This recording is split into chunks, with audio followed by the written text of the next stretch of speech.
बिस्मिल्लाहिर्रहमानिर्रहीम। नाज़रीन अस्सलाम वालेकुम। मैं हूं आपका मेज़बान साबिर शाकिर वफाकी दारुल हुकूमत इस्लामाबाद से कुछ ताज़ा तरीन इत्तलाआत और हम खबरें आपसे शेयर करते हैं।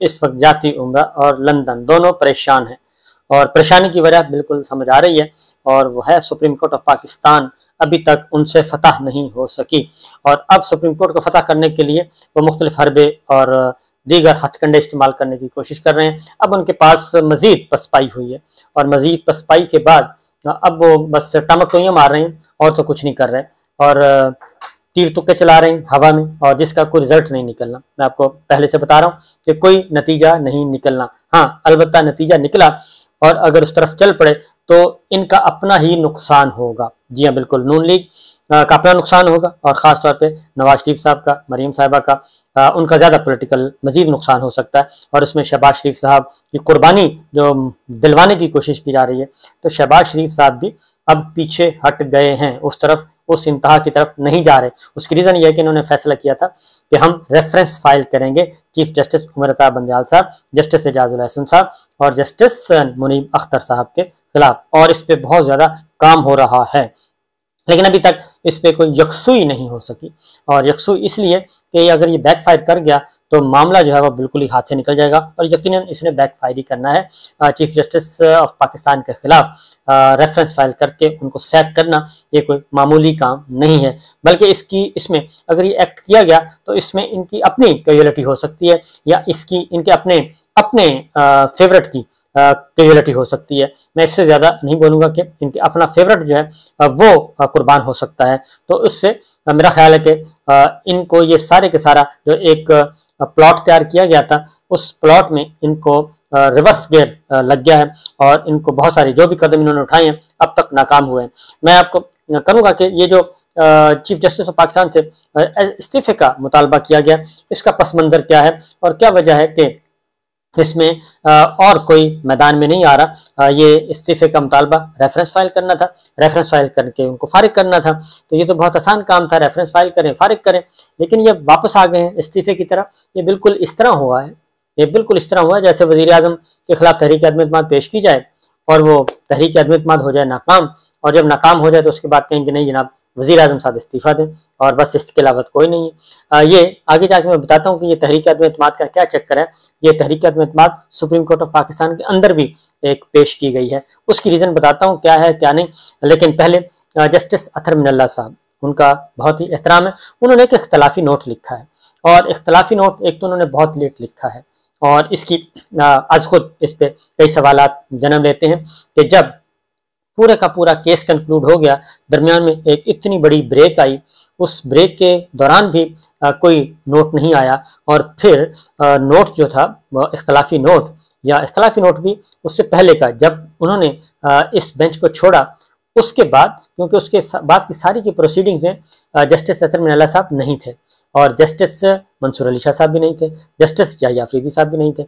जब ये हिस्सा ही नहीं थे तो फिर उसके बाद के आने वाले वाक़यात और उसके बाद की प्रोसीडिंग्स को इसका हिस्सा बनाना, और एक बात, दूसरी बात, एक और चीज़ उसमें काफ़ी कुछ ऐसी हैं कि जिनका ताल्लुक इस पिटीशन से तो नहीं है, लेकिन उस पिटीशन से हट के जो एक नैरेटिव है, ख़ास तौर पे जो बाजवा साहब ने बात की अपने इंटरव्यू में, जो बाजवा साहब ने बात की इंटरव्यू में 63A, बाजवा साहब ने कहा 63A का जो फैसला दिया सुप्रीम कोर्ट ने, उससे सारे का सारा जो है वो प्लान ख़राब हुआ और उससे बहुत ज़्यादा नुकसान हुआ। ख़ासतौर पे पंजाब में बहुत ज़्यादा अदम इस्तेहकाम आ गया और उस 63A की तशरीह बहुत पहले सुप्रीम कोर्ट ऑफ पाकिस्तान को भेजी गई थी सदर ममलिकत की तरफ से रेफरेंस की सूरत में, उन्होंने तशरीह कर दी और लोटों के वोट पे पाबंदी लगा दी, लोटों के वोट पे पाबंदी लगा दी। इस तरीके से जो एक 1947 से पिछले 75 वर्ष में जो हॉर्स ट्रेडिंग हो रही थी, वोटों की खरीदो फरोख्त, जो लोटे बनाए जा रहे थे और लोटों के वोट खरीद के हुकूमतें गिराई जाती थी और पार्टी से इनहराफ किया जाता था, वो चैप्टर क्लोज कर दिया सुप्रीम कोर्ट ऑफ पाकिस्तान ने। और जब वो चैप्टर क्लोज हो गया तो अब बाजवा साहब ने भी कहा कि वो जो है जी पंजाब जो 63 का इन्होंने किया ना, ये बड़ा जुल्म किया है और ये इन्हीं ऑनरेबल जजेस ने किया है। ऑनरेबल तो मैं कह रहा हूँ, उन्होंने वैसे ही बात की थी, तो इन्हीं ऑनरेबल जजेस ने किया है, तो ये बड़ा नुकसान हुआ। ये पहला, ये वहीं से लड़ाई वहीं से शुरू हुई है, ये वहीं पे सुई अटकी हुई है 63A की। अब 63A की नवाज शरीफ साहब भी बात करते हैं, 63A की मरीम साहबा भी बात करती हैं, 63A को पीपल्स पार्टी भी ढोल पीट रही है कि 63A का जजमेंट क्यों दिया, 63A की तशरीह क्यों नहीं की, क्योंकि इसको कहते हैं ये आयन को रीराइट कर दिया। हालांकि सुप्रीम कोर्ट ऑफ पाकिस्तान ने इतना बड़ा काम किया है, और अगर इलेक्शन कमीशन ऑफ पाकिस्तान ये काम करता तो वेल एंड गुड, क्योंकि वो तो एक्शन ले ही नहीं रहा था। जिस तरीके से जो अस्तबल बिकते हैं, घोड़े बिकते हैं, इस तरीके से MNAs और MPs और सेनेटर्स बिक रहे थे। ये चेयरमैन सेनेट के इलेक्शन में भी हुआ, ये हफीज शेख साहब और वर्सेस गिलानी साहब का जो इलेक्शन है उसमें भी हुआ। यही कुछ हुआ कौमी असम्बली में कि पार्टी अक्सरियत किसी पार्टी को, जीत कोई और रहा है। फिर यही सब कुछ आगे जाके होना था, इसमें भी होना था, क्योंकि 25 लोटों की तो सारी पॉलिटिक्स हो रही थी पंजाब में, और यही 23 लोटे कौमी असम्बली में बैठे हैं, तो इन्हीं की पॉलिटिक्स हो रही थी। तो इसी पे उन्होंने बैन कर दिया, बंद कर दिया, ये चैप्टर क्लोज कर दिया। अब बाजवा साहब भी वही बात कर रहे हैं, मरीम साहब भी वही बात कर रही हैं, नवाज शरीफ साहब भी वही बात कर रहे हैं, पीपल्स पार्टी भी उसको ढुल पीट रहे हैं कि ये नहीं होना चाहिए था। हालांकि इससे पॉलिटिकल पार्टीज तगड़ी हुई हैं, लेकिन चूंकि फौरी तौर पर नुकसान उनका होना था, इसलिए एक तो इसमें अब 63A का इस पेटिशन से कोई ताल्लुक नहीं था।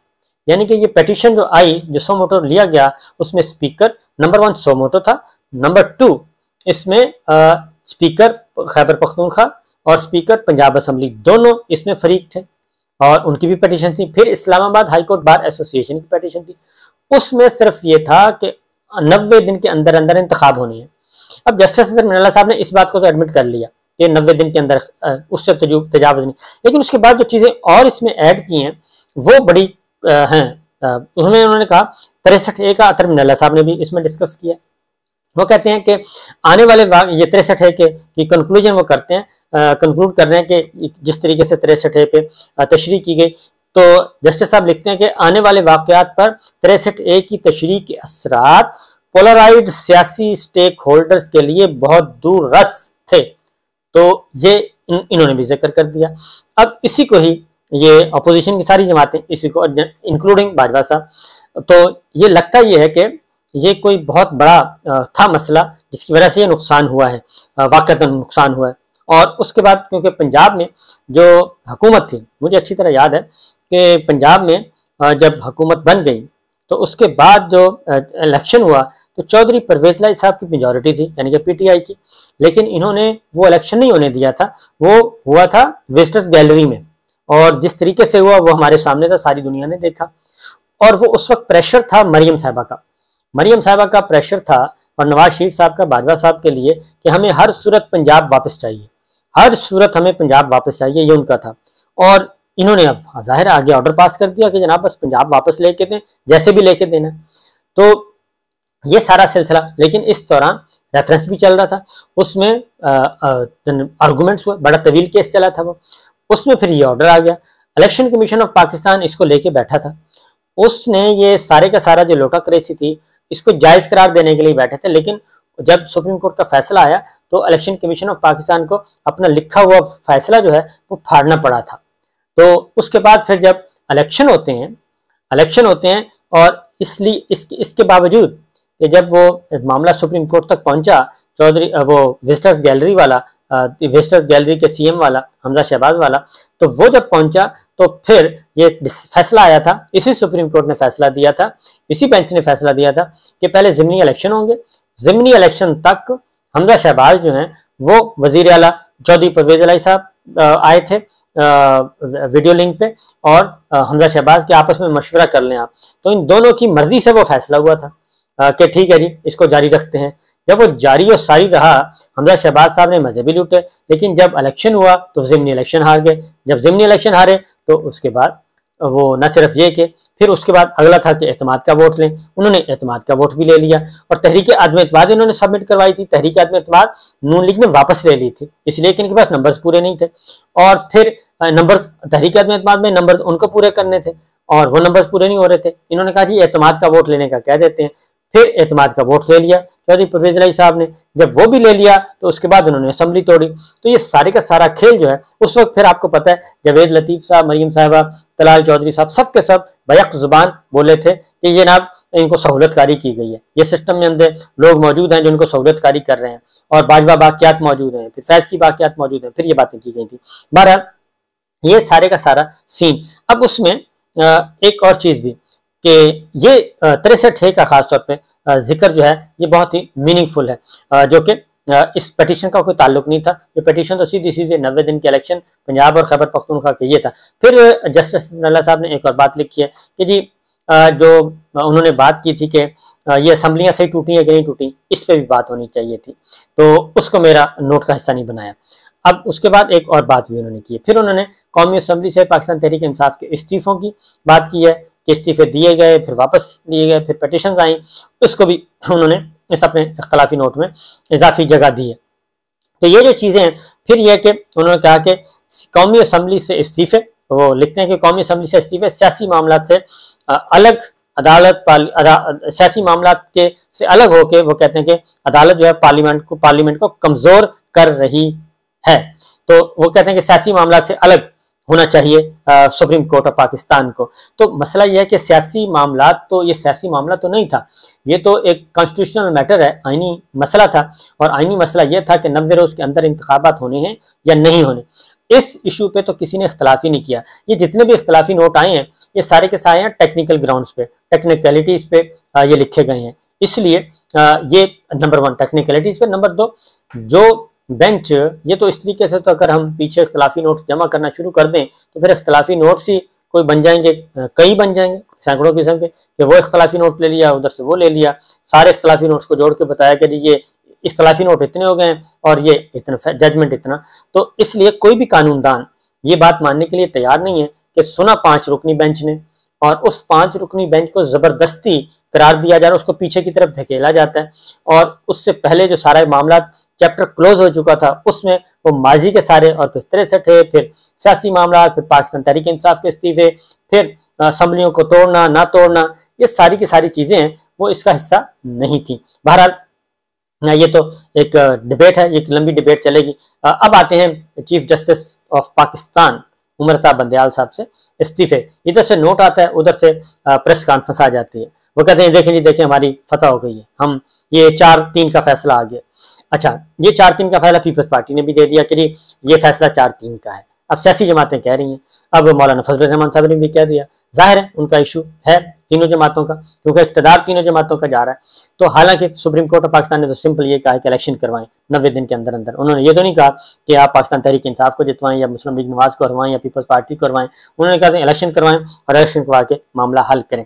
ये सब कुछ हो गया और अब 10 तारीख आ रही है। 10 तारीख से पहले पहले ये प्रेशर डाल रहे हैं, क्योंकि 10 तारीख के बाद अगर ये नई फंड्स रिलीज नहीं करते वजारत खजाना, तो फिर वजारत खजाना रिलीज नहीं करेगी तो क्या होगा।